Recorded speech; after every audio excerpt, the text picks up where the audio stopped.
We're going to go through this performance. We're going to talk about the symbolism, the message, the artistry, the deeper meanings. And my goal is by the end of this video, people will have a better understanding as to why this performance was so powerful. So let's just hop right in. So the first image we get here is the stadium lit up red, the whole entire thing, which this is a direct reference to the Drake and Kendrick beef. Because this right here, while Kendrick and Drake were in the beef, Drake posted this picture saying that he was about to press the red button, as in he was about to end things. And so Kendrick does this. He makes the stadium look like a red button, and he's saying, nah, like this is it. This is game over, as we're about to see at the end of the show. I do want to make a note right now, though, that this whole entire performance was absolutely not just about Drake. Drake was actually a symbol he was utilizing to make a greater, larger point, which I'll get to what that is later.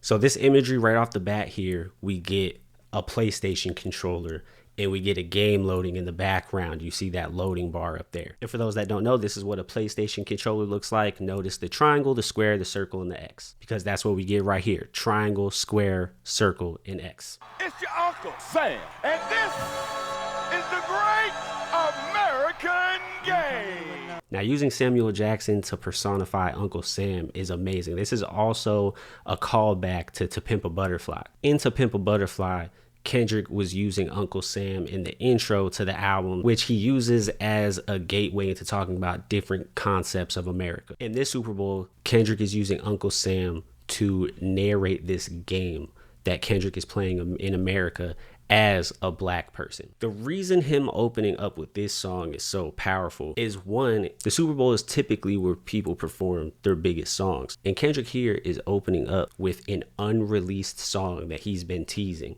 So as his fans, we're excited about it. But I do have to talk about the car that he's on, because it's not just a shout out to his newest album, GNX. GNX is his most recent album, and songs from this album are the majority of the set list that he did. But I want to talk about the car symbolism. So Kendrick posted this right here before his album even dropped, months before, and he was talking about the importance of what a GNX is to him. And essentially, it just means authenticity to him. It means one of one. And when it comes to his Super Bowl performance, that is the essence of the show, is him being authentic to himself and his upbringing and his culture.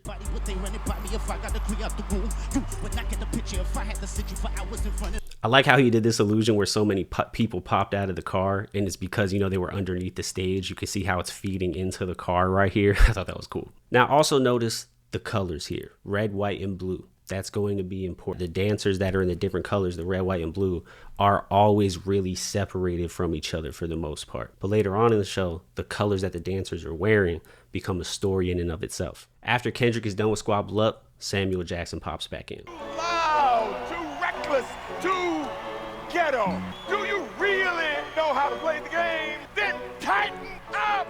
What's really funny about what Samuel Jackson said there is he's representing white America, and it's hilarious that a lot of the critique of the show is exactly what he just said right there. But a big theme of this performance is gaming. Okay, you have this rigged game that America is setting up for Kendrick to play as a black man. You got the actual video game stage, and then through the narration of Samuel Jackson, he continues on with the video game theme. And in this moment, Samuel Jackson said, hey, like, calm all that down. You're doing the wrong thing here on this Super Bowl stage. Do something else. Play the game. And instead of taking Uncle Sam's advice, Kendrick goes into humble while standing in the middle of an American flag, symbolizing, hey, I'm not going to listen to what y'all want me to do. I'm going to do what I want to do regardless.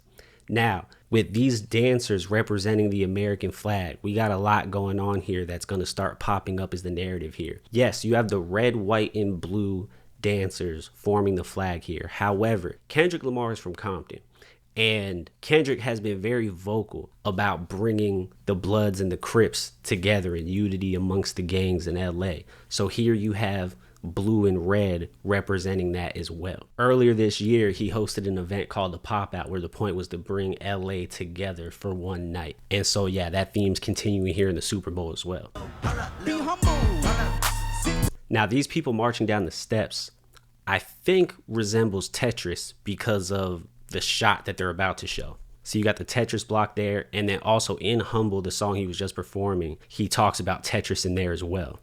And it goes with the video game theme. It's hard to see, but up here where the lights are, now it says stage 1. And he's going into a song called DNA, which you know is the foundation of everything, stage 1. Now notice the guys on the street lamps up here. This is a callback to 2 different Kendrick Lamar moments. One, it reminds me of this image here from his music video All Right, but even more accurately, it reminds me of this. When he announced his label PG Lang, this was part of the commercial that he used to announce it. And PG Lang is heavily featured in the Super Bowl. I saw people running around with PG Lang flags, and then also the necklace that he's wearing is the PG Lang logo.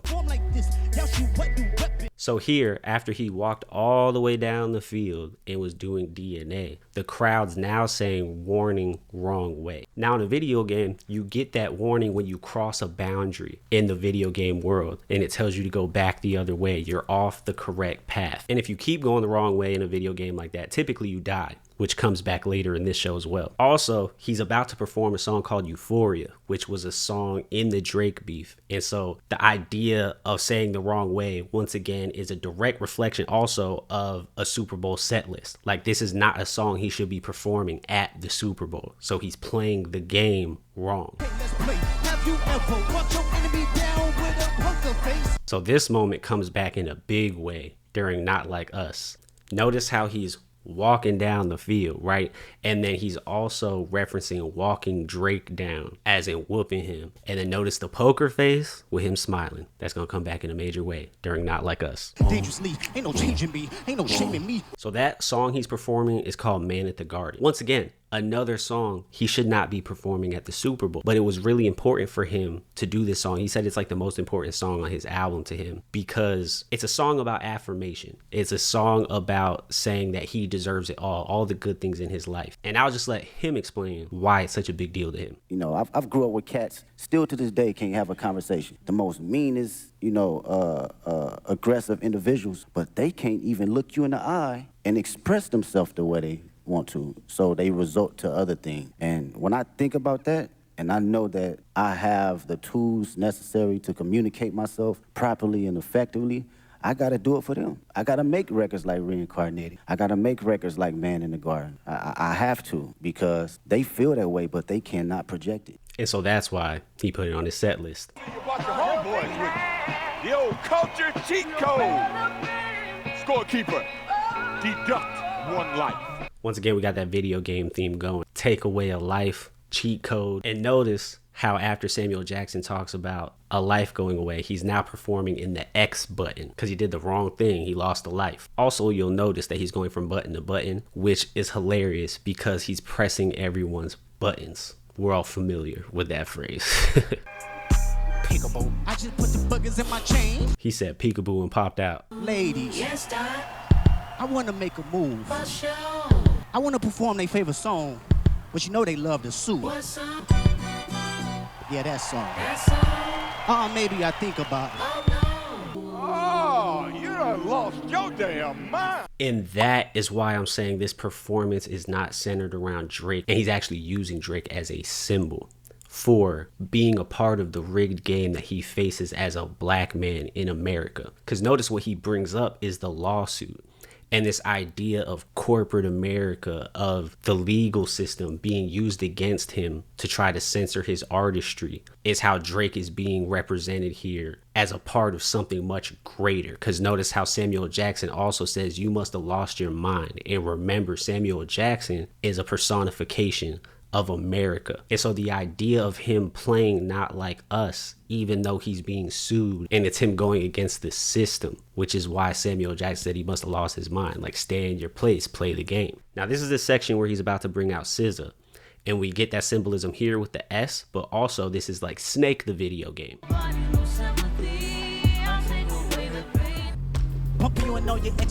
Now, what I think he's doing here, having everybody just walk around the circle continuously, this song that he's performing, All the Stars, was the main song for Black Panther. And I think this is kind of like a circle of life moment because of how Chadwick passed. And that may not be the correct interpretation of this at all. They could just be walking a circle, but it's just what I thought of when I watched it. Now notice, all the dancers still segregated, still separated. You'll also notice that Kendrick is in blue and SZA is in red. Once again, the unity between the colors. Yeah, that's what I'm talking about. That's what America wants. Nice and calm. You're almost there. Don't mess this. Oh no. Once again, it's just really ironic what Samuel Jackson is talking about, because it literally ended up being a lot of the critique of the show.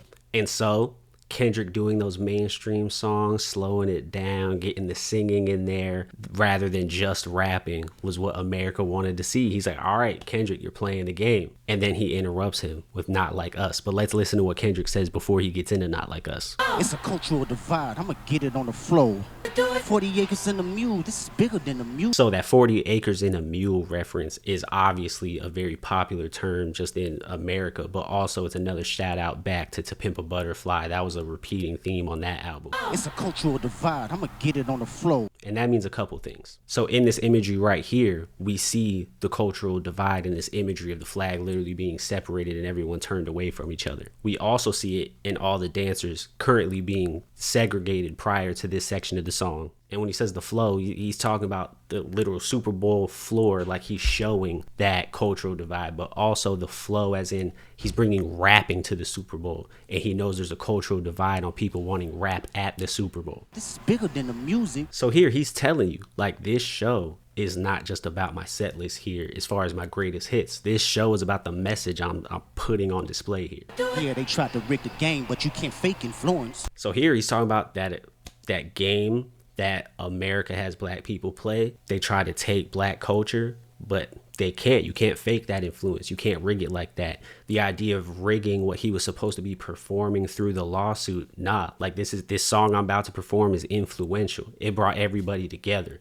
Now remember bringing that everybody together part. Remember when he was talking about walking down Drake with a poker face? Well, now he's literally walking down the field, walking Drake down. This is the first time in the whole show we see all the colors together, random, scattered, true diversity, true coming together, no more separation. The world came together to listen to this song Kendrick put out. The LA community came together at the pop out. This song brought people together.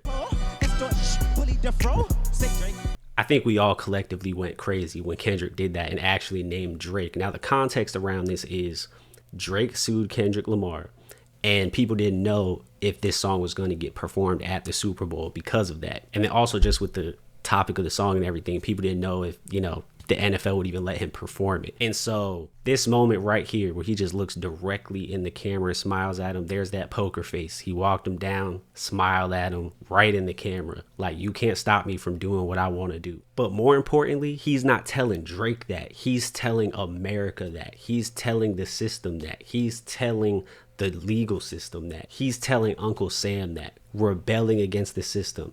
And he's winning. People were wondering why Serena Williams was up there crip walking. Well, Serena was raised in Compton, California, where Kendrick is from, and also Drake had been disrespecting Serena Williams, so it was a way to get her back on stage and kind of be petty, but also, once again, it's a shot at the system because Serena did this at one of her games before. When Serena Williams did that, it received so much backlash. So now, just like Kendrick saying, screw the system, so is Serena Williams. Let me hear you say, now, this is a song called TV Off, right? And let's listen to something he said earlier in the show. the revolution about to be televised. You picked the right time, but the wrong guy. Revolution about to be televised. You picked the right time, but the wrong guy.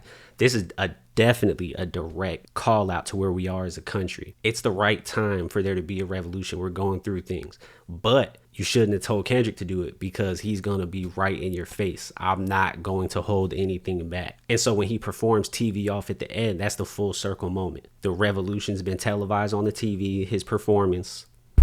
Now it's game over. Turn the TV off. I was telling walking New Orleans with the etiquette of LA.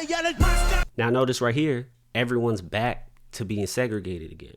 And what I think that is that, like I said, Kendrick was bringing everybody together. But the reality at the end of the day is we are separated. We are culturally divided. And so he ends the show that way. Turn this TV off. Turn this. And at the end, he says, game over. And to be honest, that has a lot of meanings. The beef is over with Drake. He won the game, even though it was rigged against him as a black American. And then also, obviously, he's at the Super Bowl and the game is over. And what's hilarious is the game actually really was over at halftime this year. The Eagles were whooping the Chiefs. And then also, obviously, like the very direct, like his stage was a video game and it's game over. And notice at the very end, Uncle Sam doesn't come back out. No need for Uncle Sam no more. And so, in short, this show was about blackness, the black experience of being a black American going up against this rigged system that we're a part of. And he made it very clear that he's not going to play by the rules on the level of what his set list should be, on the level of rapping at the Super Bowl, at the level of promoting blackness at the Super Bowl, at the level of not caring about the corporation, aka Drake, trying to silence him with a lawsuit to not perform this at the Super Bowl. Kendrick's going to be his most authentic self no matter what any outside influence tells him to do. And in doing so and following that his whole entire life, he ended up winning at the game of life in the way that he sees it. Absolutely amazing show. Absolutely fantastic. This is a Super Bowl show that's so different from the shows we typically get. This wasn't a passive listening experience. This was an active listening experience. Kendrick has always been about storytelling. He's always been about messaging. And I'm glad that he brought that to the Super Bowl, even though it was highly criticized and controversial to do so. Because this type of show will stand the test of time and it will always be in conversation and it will always be talked about. Because unfortunately, in this country, these themes that he brought up, they're going to be extremely important for a long time. Thank you, Kendrick Lamar. You the GOAT. This was just a great way to put a cap on one of the best years that we've seen a rapper have. And now he's about to go on a world tour. What a show. I hope y'all enjoyed this, and I hope it was able to bring some clarity and context to what was going on. If you don't really follow Kendrick Lamar music or didn't really know his backstory or anything like that, I hope this brought some clarity and brought some appreciation to the art and the performance. Until next time, I'll see y'all.